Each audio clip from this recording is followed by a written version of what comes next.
Hello and welcome to Diplomatic Derivatives. In the previous video, we explained the concept of India's grand strategy, the three concentric circles, as described by C. Raja Mohan. In this video, we'll go a step further. Instead of just describing the circles, we will analyze them through the lens of international relation theories, realism, liberalism, constructivism, and so on, because in international politics, theories aren't just academic exercises. They are powerful tools that decode why nations act the way they do. So let's see, why is India acting the way it is? Right, so let's quickly recap India's grand strategy. The first circle covers South Asia, India's immediate neighborhood. The second circle extends to Central Asia, West Asia, Southeast Asia, and the Indian Ocean littoral. The third circle projects India onto the global stage, where it seeks great power recognition. Now, through the lens of realism, the theory that power and survival are the ultimate goals in an anarchic world. In the first circle, India's drive for primacy over Pakistan, Nepal, Bhutan, Bangladesh, and Sri Lanka fits the realist template. India seeks to be the undisputed security manager, preventing rivals like China or the US from interfering. This is offensive realism at work. As John Mearsheimer explains, states don't just want to survive, they want to dominate. India's naval modernization in the Indian Ocean and its nuclear posture are crystal clear indicators of this ambition. But India doesn't only rely on hard power. Enter liberalism, which highlights cooperation through institutions. In the second circle, India uses bodies like the IORA, BRICS, G20, and SCO to consolidate influence. Projects like the Chabahar port in Iran or the Sagar initiative shows how India frames economic continuity as a tool of strategy. Here, liberalism tells us that India uses cooperation not at all out of altruism, but to legitimize and institutionalize its rise.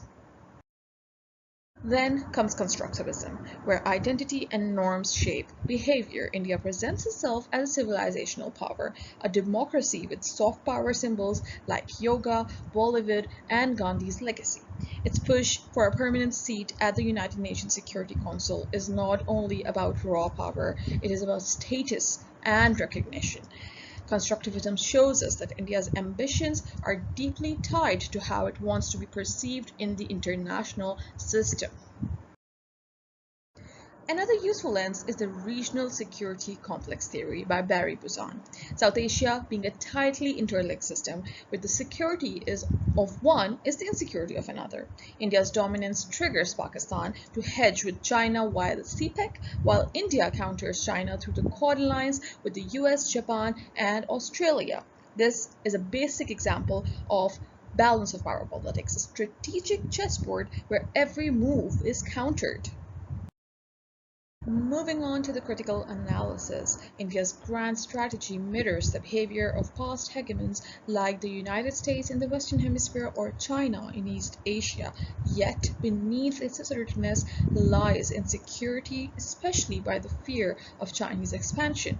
From Pakistan's perspective, this hegemonic posture threatens sovereignty and fuels instability, making strategic partnerships with China, Turkey, and Gulf states essential. So when we examine India's concentric circles through realism, liberalism, and constructivism, we uncover more than just ambition. We see power projection, institutional maneuvering, and identity politics intertwined. The real question is, can India achieve global power status without destabilizing its neighborhood, or will its rise ignite more resistance than recognition? As we stated in the previous lecture, in geopolitics as in chess, every move invites a counter-move, and the game is far from over.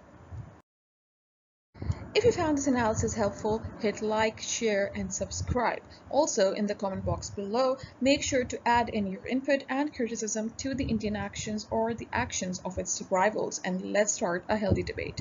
Stay tuned to Diplomatic Derivatives, where we continue theory, reality, and decode the strategies shaping our world. Coming up next, the great power rivalry reshaping our world and fueling the flames of Cold War 2.0. Stay with us because what's ahead could change everything.